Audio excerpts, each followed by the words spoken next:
Começamos por uma investigação às gorduras do Estado que provocam gastos milionários. Só os imóveis arrendados pelo Ministério da Justiça custam aos cofres do Tesouro 50 milhões de euros por ano. Só que a estes milhões somam-se muitos mais que permanecem desconhecidos. É que o Governo não revela a fatura total das rendas que paga. Ficamos assim a saber que ainda há despesa pública no segredo dos corredores de São Bento. É caricato quando o Estado é um dos maiores proprietários nacionais, em muitas situações não utiliza os seus próprios edifícios e utiliza edifícios arrendados. Há outros edifícios, há outros equipamentos públicos que não se compreende porque é que o Estado não os aproveita. Nós conseguimos criar um pequeno monstro relativamente à questão dos edifícios arrendados, muitas vezes com contornos duvidosos. A qualidade do ar é péssima, não se pode abrir uma janela, por exemplo. Tenho imensos problemas de secura, quer de pele, das mãos, da boca, e portanto tenho que beber muita água, tenho que estar sempre a beber água. As casas de banho também são vergonhosas, diria.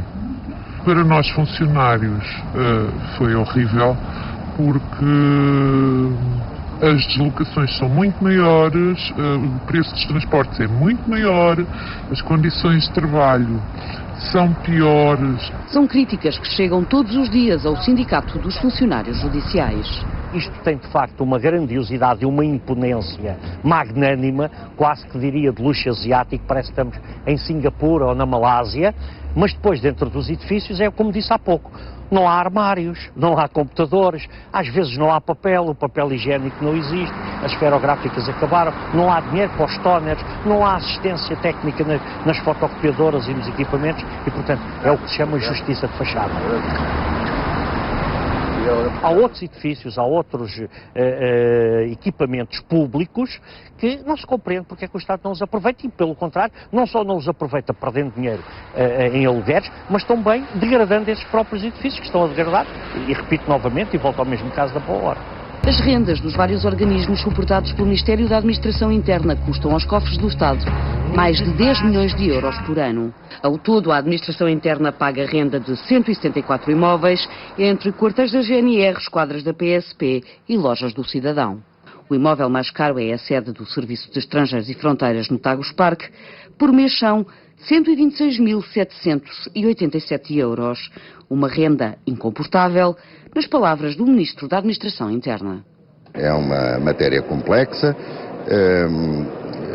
O contrato que foi assinado tem a duração de 10 anos, entrou-se no terceiro ano neste momento, mas estamos a trabalhar nesse sentido e vamos ter que resolver essa situação na medida em que o valor da renda destas instalações é absolutamente incomportável. Isto é um edifício que faz-me lembrar alguém é dono de um palacete. É dono de um palacete e depois não tem dinheiro para se vestir, não tem dinheiro para comprar roupa. Aqui passa-se o mesmo. Portanto, quando o Sr. Ministro puser na prática as palavras que hoje proferiu, nós aí saudaremos o Sr. Ministro e nessa altura diremos obrigado. Não só nós, como o país. A mudança para a sede do CEF em Oeiras foi feita em 2009. O edifício alberga 214 trabalhadores, mas o sindicato fala em precipitação. Do ponto de vista das prioridades, entendemos que poderíamos afetar este dinheiro para áreas mais importantes, afetar este dinheiro para os recursos humanos, afetar este dinheiro para a atividade operacional e para o que lhe está diretamente inerente, afetar para, digamos, garantir e dar uma melhor segurança aos portugueses e estamos a gastá-lo em instalações, em rendas que, do nosso ponto de vista, são megalómanas. Em 2009, o grupo parlamentar do CDS quis saber quanto gasta o Governo anualmente em rendas. Comecei-me a perceber, com várias pessoas que ia falando, que os edifícios alugados por parte do Estado eram num número completamente absurdo, em locais onde o próprio Estado tinha edifícios próprios. Isto é completamente a despropósito daquilo que é a boa gestão pública, a gestão dos dinheiros e do interesse público e do dinheiro dos contribuintes. Altino Bessa decidiu perguntar a todos os ministérios que contratos de arrendamento e por que valores foram feitos nos últimos 5 anos do governo liderado por José Sócrates. O deputado esperou vários meses e repetiu a pergunta várias vezes, mas não obteve resposta de vários ministérios. Ainda assim foi colecionando casos que ilustram o que chama de uma gestão pouco eficiente do património imobiliário do Estado. Houve um aluguer em 2008, estamos a falar de um concelho como Santa Maria da Feira, onde só o Tribunal da Comarca custa de renda por mês 52 mil euros. E como se isso não bastasse, alugaram também um parque de estacionamento em Santa Maria da Feira no valor de 10.464 euros. Eu pergunto que terreno é que justifica este valor para ser utilizado como parque de estacionamento, não no centro de Lisboa, não no centro do Porto, mas sim num concelho como Santa Maria da Feira, como o Campos da Justiça, que paga 1.026.000 euros de renda mensal. Acho escandaloso.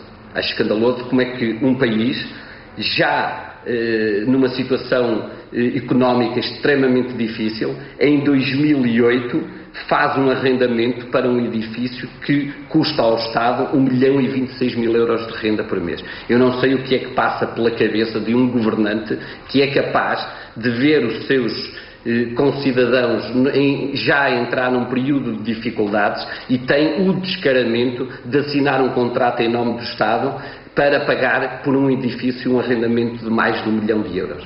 É uma irresponsabilidade total.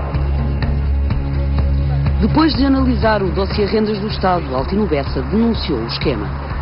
Que o Estado, numa engenharia financeira, para tentar corrigir as contas públicas e para tentar cumprir as metas do déficit, o que é que fazia? Vendia a empresas da parte pública, nomeadamente a Estamo e a Fundestamo, recebia essas verbas entravam diretamente como receita no Orçamento Geral do Estado, mas por sua vez as contas dessas empresas públicas não eram consolidadas nas contas do Estado. O que significa que em Bruxelas, perante aqueles que fiscalizavam também as nossas contas, nós aldrabávamos as contas para ser correto e para falar de uma forma direta. Era exatamente isso que se passava, porque arrecadávamos receita que objetivamente não era receita, porque era uma forma apenas de encobrir o déficit com essa engenharia financeira. Cada um tem o seu orçamento, mas depois temos de ser capazes todos em conjunto de otimizar melhor o património que temos. Depois de vários entrevistados defenderem que o Estado deveria valorizar mais os prédios devolutos do que é proprietário, o 6 às 9 questionou a Direção-Geral do Tesouro e Finanças sobre a possibilidade de ter acesso à lista e saber quantos existem em Lisboa. Por e-mail recebemos a informação de que não existem prédios devolutos do Estado que reúnam as condições necessárias e adequadas para instalar serviços públicos. Sobre os prédios arrendados para a instalação de serviços públicos e em resultado da reorganização de espaços, verifica-se um aumento no corrente ano do número de pedidos de cessação deste tipo de contratos, 113 contra 68, registados no período análogo do ano anterior. A dúvida continua. Quantos e quais os serviços públicos que funcionam em edifícios arrendados? Será que alguém conhece o valor da fatura que o Estado paga em rendas pela ocupação de imóveis a terceiros? Se me perguntar com toda a sinceridade qual o valor que hoje se pagam em rendas em edifícios alugados pelo Estado, eu julgo que não. Palavra de um deputado da maioria. Nem ele sabe quanto gasta o Estado só em